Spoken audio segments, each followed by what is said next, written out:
Baca Quran yang paling utama langsung dari Fatihah sampai An-Nas satu khataman. Nek ora iso ya banjur aja ditinggalno kabeh, maca 15 juz. Isih kangenan maca sak juz, masih kabotan maca Ummul Quran, masih kabotan ambil Fatihah, Falak, Nas, kemudian Kulhu, ambil Baqarah ayat terakhir jadi tahlil. Masih susah jadi rotib, masih susah jadi wirid dan lain-lain sebagainya. Amalan-amalan ulama kita sangat banyak sekali yang tujuannya adalah mengamalkan amalan sunnah sehingga menjadi sebuah tradisi. Kita ikuti seperti itu. Jadi pilih-pilih. Mungkin ada dari nenek moyang yang tidak harus diikuti, bahkan harus ditinggalkan. Dan ada dari nenek moyang kita yang wajib. Nah mungkin kriteria-kriterianya tuh Gus, yang mungkin ada ulama tapi tidak wajib kita ikuti, mungkin menyimpang. Seperti apa? Baik, kriterianya sudah kita bahas di kesempatan yang akan datang, di kesempatan yang lalu juga nanti akan kita ulangi lagi di kesempatan yang akan datang, yaitu golongan ahlus sunnah wal jamaah. Ahlu merupakan keluarga atau golongan atau orang yang mengikuti sunnah, berarti adalah pengikutnya baginda Nabi Muhammad sallallahu alaihi wasallam. Kemudian kata-kata ahlus sunnah ini selalu identik dengan kata-kata wal jamaah, selalu identik. Kalau ada orang yang mengatakan ahlus sunnah, tapi mereka tidak mau mengatakan wal jamaah, hati-hati. Kenapa? Karena justru ahlus sunnah KW itu. Karena kalau ahlus sunnah yang ori, mereka selalu menisbahkan dengan ahlus sunnah wal jamaah. Kenapa? Karena ahlus sunnah tidak mungkin menjadi minoritas. Ahlus sunnah di dunia selalu menjadi mayoritas sejak zaman Nabi sampai zaman yang sekarang. Jadi sejak Islam yang ahlus sunnah itu menjadi golongan yang mayoritas. Sebagaimana sabda baginda Nabi sallallahu alaihi wasallam dalam hadisnya yang sahih, beliau baginda Nabi Muhammad SAW bersabda bahwa sesungguhnya umatku tidak akan bersepakat atas kesesatan.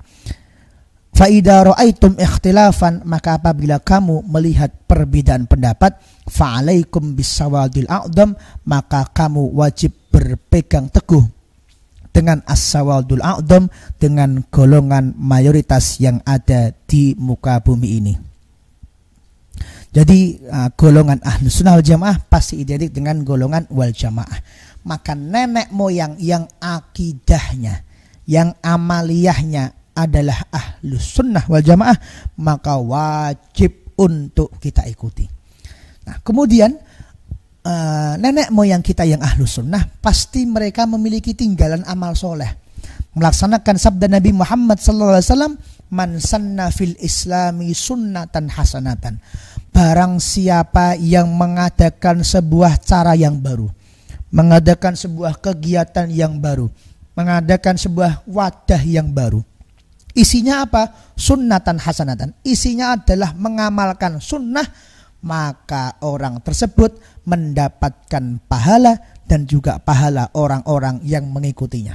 Maka pasti ulama-ulama salaf, ulama-ulama terdahulu meninggalkan amalan yang wajib untuk kita teruskan sebagai sebuah tradisi. Ulama-ulama mikir, ya Allah, ini masyarakat saya ben-bengi nek ora tak gawe no acara mesti nonton TV. Saya Ahmad Rifai nek ora enek acara ya nonton TV. Ahmad Rifai kaya ngono apa meneh Mas Faid kan begitu. Jadi kita kalau nggak ada acara pengajian, nggak ada acara selawatan, apa yang kita lakukan? Nonton TV. Maka kemudian ulama-ulama kita cerdas luar biasa. Iki piye carane ngurangi nonton TV? Maka kemudian Habib Syekh bikin syair. Ayo dong ngurangi nonton televisi. Kemudian ini bagaimana cara mengurangi untuk nonton televisi? Digawe wadah kanggo ngaji.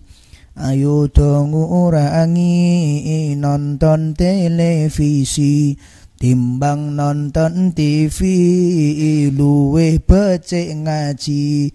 Majelis Al-Hidayah wadah kanggo ngaji, kumpul para kiai lan Ahmad Rifai ya ngono. Guyon-guyon. Nah, jadi para ulama kita niku membuat metode, membuat strategi. Ayo tapi caranya dong ngurangin nonton televisi. Kemudian ada amalan sunnah. Apa amalan sunnahnya? Baca Quran. Baca Quran nek 30 juz ya masyarakat kaboten. Maka walaupun ora iso 30 juz gawe ora ketang 15 juz. 15 juz kabotan gawe ora ketang sak juz. Sak juz kabotan bikin ora ketang sak surat, ambil Ummul Quran Yasin. Di mana Yasin adalah Ummul Quran, induknya Quran. Baca Yasin. Gunanya apa? Mengamalkan sunnah. Sebab dalam kaidah fikih dikatakan ketika kita tidak mampu melaksanakan seluruhnya, ma la yudraku kulluh la yutraku kulluh. Ketika kita tidak mampu melaksanakan semuanya, yuk jangan ditinggal semuanya. Baca Quran yang paling utama langsung dari Fatihah sampai An-Nas, satu khataman. Nek ora iso ya banjur aja ditinggalno kabeh. Maca 15 juz. Isih kangenan maca sak juz. Masih kabotan maca Ummul Quran. Masih kabotan ambil Fatihah, Falak, Nas. Kemudian kulhu ambil Baqarah ayat terakhir jadi tahlil. Masih susah jadi rotib, masih susah jadi wirid dan lain-lain sebagainya. Amalan-amalan ulama kita sangat banyak sekali yang tujuannya adalah mengamalkan amalan sunnah sehingga menjadi sebuah tradisi. Bahkan dalam surat Al-A'raf ayat yang nomor 199 Allah Subhanahu wa taala berfirman, "Khudil afwa wal amr bil urf." Jadilah engkau pemaaf dan perintahkanlah orang-orang untuk mengerjakan urf. Apa urf itu? Yaitu sebuah perilaku atau tradisi yang baik. Itu justru diperintahkan oleh Allah untuk dibudidayakan. Maka ulama-ulama kita Ahlus Sunnah wal Jamaah mereka memiliki sebuah konsep. Apa konsepnya? Al-muhafadhah bil qadimis salih wal akhdu bil jadidil aslah. Yang pertama al-muhafadhah, menjaga, melestarikan, meneruskan bil qadimis salih, tradisi-tradisi para pendahulu kita, tapi tradisinya adalah tradisi as-salih yang sudah baik. Oh kiai-kiai kita punya tradisi begini, ayo kita lanjutkan. Oh masyarakat kita punya tradisi begini, ayo kita lanjutkan. Yang dilanjutkan yang bagaimana? Tradisi-tradisi yang baik. Kemudian yang kedua, wal akhdu bil jadidil aslah. Ketika tradisi tersebut merupakan tradisi yang kurang baik, merupakan tradisi yang buruk, maka sebisa mungkin bukan tradisinya yang dihapus, bukan kegiatannya yang dihapus, tapi yang dihapus adalah acara-acara sesuatu yang bertentangan dengan syariat, dihapus kemudian diganti dengan sesuatu acara yang justru cocok dengan syariat. Maka konsepnya adalah wal ahdu bil jadidil aslah, menciptakan sebuah tradisi baru yang lebih baik untuk mengganti tradisi-tradisi lama yang tidak sesuai dengan syariat Islam. Inilah yang dilaksanakan oleh baginda Nabi Muhammad SAW dalam setiap dakwahnya. Beliau tidak menolak tradisi, beliau tidak menolak perubahan, tapi justru tradisi yang buruk dirubah oleh Nabi Muhammad menggunakan tradisi-tradisi yang baik. Satu contohnya, beliau tidak anti kepada perubahan, beliau tidak anti kepada kritik, selama perubahan tersebut tidak bertentangan dengan Allah dan Rasulnya. Walaupun itu sumbernya bukan dari Allah, walaupun itu sumbernya bukan dari Nabi, selama itu baik, maka Nabi Muhammad mengatakan enggak masalah. Apa contohnya? Ketika Nabi Muhammad mengirimkan surat, maka kemudian surat tersebut dikirimkan kepada raja di negara sana, di kerajaan ini, kemudian surat dari Nabi Muhammad ditolak, surat Nabi Muhammad dipulangkan, surat dari Nabi Muhammad tidak diterima. Dicari sebabnya. Kenapa kok surat saya enggak diterima? Kenapa kok surat saya tidak dibaca? Kenapa kok surat saya ditolak? Oh, ternyata kurang stempel. Perintah membuat stempel bukan dari Quran. Perintah membuat stempel bukan dari Kanjeng Nabi, tapi dari tradisi masyarakat. Masyarakat sini kalau suratnya mau diterima ya pakai stempel. Maka kemudian Kanjeng Nabi, ya wis nek ngono aku tak nganggo stempel ben suratku ditampa. Akhirnya beliau membuat stempel yang digunakan sebagai cincin beliau sekaligus. Tertuliskan 3 baris. Baris yang paling bawah Muhammad, baris yang tengah Rasul, baris yang atas Allah, sehingga dibaca dari bawah Muhammad Rasulullah. Dijadikan cincin, yang cincin tersebut sekaligus stempel untuk surat-surat Nabi Muhammad yang dikirimkan kepada kerajaan-kerajaan di luar sana. Jadi baginda Nabi Muhammad mau menyesuaikan, oh ini meskipun bukan dari Quran, meskipun bukan dari saya, tapi kok masyarakat setuju kabeh, asalkan bagus, laksanakan. Nah, ini loh kata yang dilaksanakan oleh para ulama-ulama kita.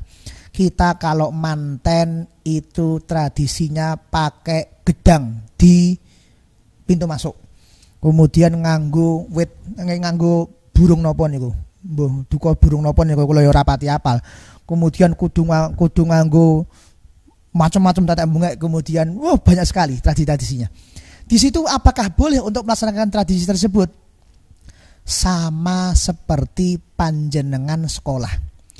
Panjenengan hidup di sekolah ada aturannya, panjenengan hidup di kantor ada aturannya, begitu juga kita hidup di masyarakat juga ada aturannya. Kita patuh kepada aturan sekolah bukan berarti kita tidak patuh kepada Allah, enggak.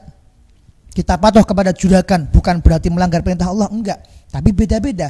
Ada perintah itu dari Allah, sehingga kalau kita melanggar hukumannya ya dari Allah.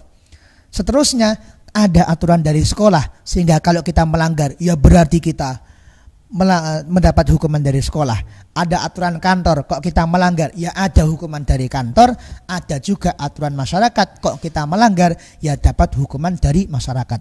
Jangan kemudian kita mengatakan, wah itu pakai gedang di ngantenan syirik, itu masang burung di ngantenan syirik, itu nyepakno ketan ngene syirik semua. Loh jangan. Kalau menaati aturan masyarakat itu dilarang, maka jenengan nek duwe putrane diatur oleh sekolah, nek hari Senin nganggo dasi, pakai topi, pakai setut, kok jenengan kemudian mengatakan saya nggak mau pakai dasi syirik, ya malah ngawur kalau begitu. Sekali lagi saya ulangi, pembahasannya adalah aturan masyarakat itu kita laksanakan karena kita adalah anggota dari masyarakat. Yang menjadi problem adalah ketika ada keyakinan aku engko nek ora nganggo gedang engko ndak ngene ampun, aku engko nek ora masang manuk iki engko dadine ndak ngene ampun, aku nek ora nyepakno ketan engko dadine ndak ngene ampun. Kita tidak melaksanakan tradisi masyarakat itu mendapatkan hukumannya bukan hukuman dari Allah, bukan hukuman karma, bukan hukuman macam-macam, enggak, tapi hukumannya adalah hukuman masyarakat. Kalau wong sing liyane nek among tamu nganggo jarik, nganggo beskap, kok ana wong among tamu nganggo katok jin misalnya, ya nanti akan dicemooh oleh masyarakat. Karena apa? Karena tidak empan papan. Begitu juga ketika kita sekolah, kok tidak melaksanakan aturan sekolah, maka kita mendapatkan hukuman dari sekolah. Kok kita tidak melaksanakan aturan dari kantor, maka kita akan mendapatkan hukuman dari kantor. Jadi sekali lagi, tradisi masyarakat itu aturan dari masyarakat, sehingga hukumannya juga dari hukuman masyarakat. Panjenengan tidak melakukan tidak apa-apa, tapi jaga lisan kita untuk tidak mudah menyalahkan, karena kata-kata syirik, kata-kata musyrik, kata-kata kafir itu merupakan kata-kata yang sangat berbahaya. Bahkan kata Nabi Muhammad SAW, kok ada orang memanggil ya kafir, menuduh saudaranya kamu kafir, kok yang dituduh itu bukan kafir, maka kafirnya balik kepada dirinya sendiri. Jadi mari kita pahami tradisi itu secara lengkap dan komplit. Begitu Mas Faik.